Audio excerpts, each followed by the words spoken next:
Shalom Aleichem, my name is Tzodek Katz. I live in Lakewood, I'm a shadchan, and I would like to start a new program that we're going to be discussing Shidduchim. That's the general topic. Over time, we're going to pick more and more discussions and topics, and in Mirz Hashem, we're going to try to get some clarity on the whole idea of Bashert. Everyone knows there's something called Bashert, and then there's Hishtadlus. There's different things that's one of many topics that we're going to start off. And in Mirz Hashem, this is going to continue into a series of different Shidduch discussions. Maybe we're going to also bring shadchanim involved and other people. But in Mirz Hashem, let's start now with our first topic, which is going to be the topic of Bashert. And if you have any questions or requests or opinions or criticism, please email it to Shidduch Talk, which is SHIDDUCHTALK @gmail.com. I can't go without giving a big shkoyach to my son, Shmuel David Katz, who pushed me and he's helping me do this whole program. So now, we're going to start with our first topic, which we're calling Bashert versus Hishtadlus. What does that mean? So let's just start off with the first thing. There's a mitzvah in the Torah to get married. It says Pruvu Umalu Asaretz, that a person has mechuyev to get married and have children. Okay? Now, all mitzvahs, there's a mitzvah to do something. Let's say there's a mitzvah to buy a lulav and esrog. So you go buy a lulav and esrog. Is there a Bashert which lulav and esrog you get? Maybe, maybe not. We all know there's something called Bechira and Yediyah, but on a basic level, every mitzvah, you do the mitzvah and that's it. When it comes to Shidduchim, it's obviously much more complicated than just getting married, because you're marrying another human being, and therefore the couple has to be compatible, and we call that in Yiddish Lashon that it's a Bashert Shidduch. The first time we find this idea is in the parsha when Avram sends Eliezer to find a shidduch for Yitzchak, and he comes to Psuel and the whole story with Rivka and Lavan. There's many psukim given to that topic, and at the end of the day, they're ready to go, and Lavan tells Eliezer,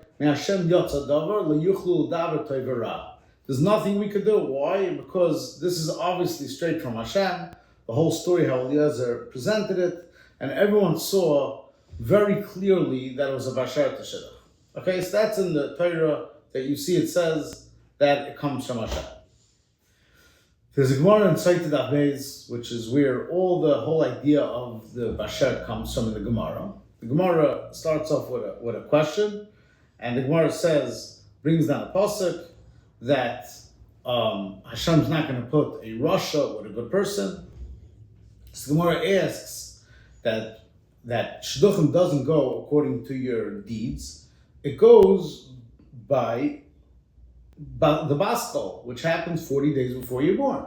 So the Gemara asks that as a question. Does it go by your deeds, how you are, good or bad, or it goes what you were predestined to marry? So the Gemara says that there's Zivug Rishon, Zivug Sheni. Zivug Rishon is according to the Baskel, which Rashi says is Mazel, and your second marriage goes Basar, your Maisim, your deeds, if you're good or bad. Now Rashi adds something very, very important. Rashi says that besides the Bas Plani, which happens 40 days before conception, something else also happens. I'm going to read the words of Rashi. Rashi says that the mazel, that the malach brings the tippah to Hashem, and he says it's going to be gibor or chalash, which means strong or weak. Chacham or tippish, is he going to be smart or not smart? Asher ani, is going to be poor or rich. Avot tzadik rosh legomer doesn't say it's going to be good or bad, because that's every person has the bechira in their life to be good or bad. That's not predestined if you're going to be good or bad. So Rashi is saying that there's really four things that are being put into the, let's call it the DNA of every child 40 days before conception is strong, smart, rich, and bas plani. Now, there's an obvious question that why does the bas plani, this announcement, have to be 40 days before you're born? Why can't it be 2 months before you get into Shidduch?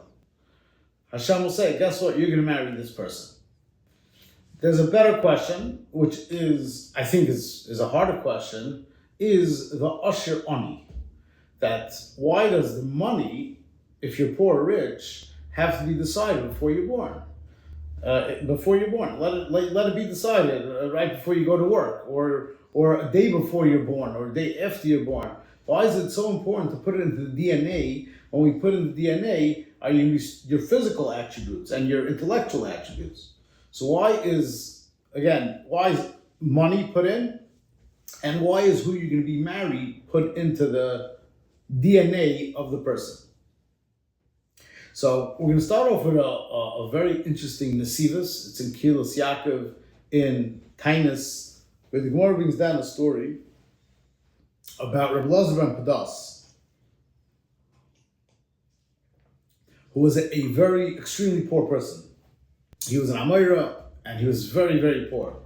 And after he went for Hakazas Dam, which they used to take for a blood transfusion to lower their blood pressure, whatever they used it for, so he chalished, he fainted. He was semi-unconscious. And very interesting, they saw a spark coming out his forehead, and then when he woke up, they asked him what happened in Shemayim. So he said that one of the questions he asked Hashem was that he doesn't want to be poor anymore. He wants to have money. What did Hashem respond? Hashem responded that if you want money, I'm going to have to destroy the world, Achrav Alma, and maybe you're going to be born in a mazel of money. That's what Hashem told Rabbi Elazar ben Padas during this coma that he was in. So, the Nesivus asks a basic question, what does Rabbi Elazar ben Padas care about money? He's not looking to buy a fancy house, and he's not looking to buy a fancy car. He was an Amoira. He didn't care about money. Money meant zero to him. Why was that such an important thing?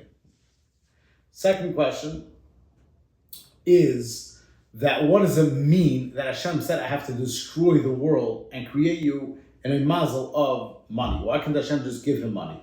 That's the question that the Nesivus asks. So Nesivus takes us to another story, a very famous story, that one of the Tanoim was super poor. He was very, very poor, and he asked Hashem for money. So Hashem sent down a gold foot of a table. Okay, wow. Instant, he became a multi-billionaire. He had a gold foot from Shemayim. And he sees that in Shemayim, all the tzaddikim are sitting on a table of 3 feet, and he's the only one who has a table of 2 feet. So he realized that he did something wrong by requesting this foot. And he davened, and Hashem sent a hand, and he picked up the foot and went back to Shemayim. The Gemara says, God why?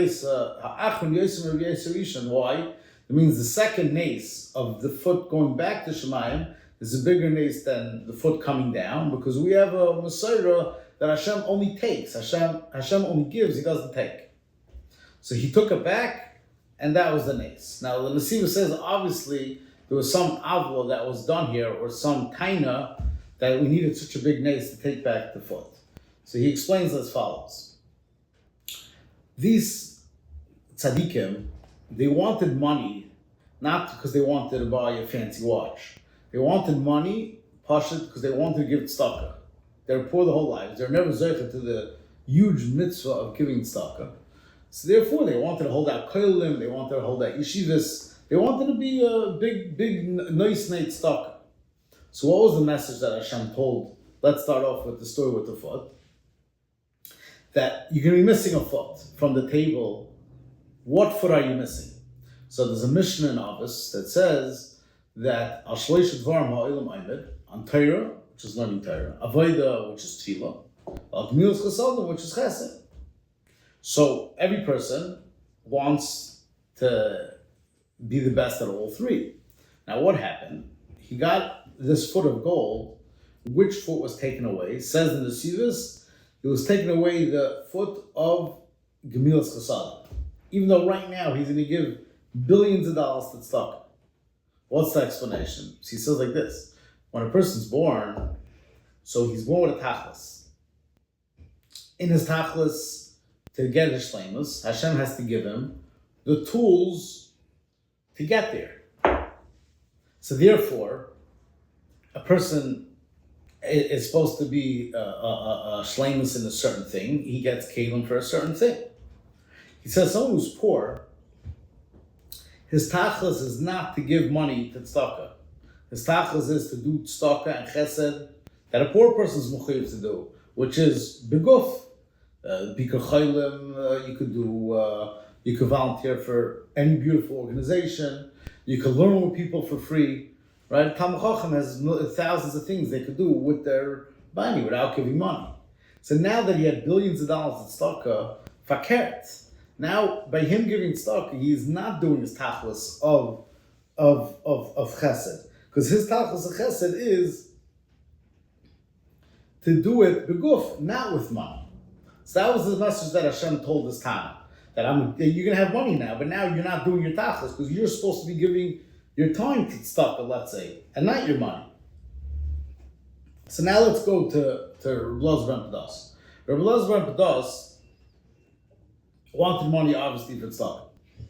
So what did Hashem tell him now? If you want money, you know what I'm going to have to do? I'm going to achriv alma. I'm going to have to destroy your world, not the world.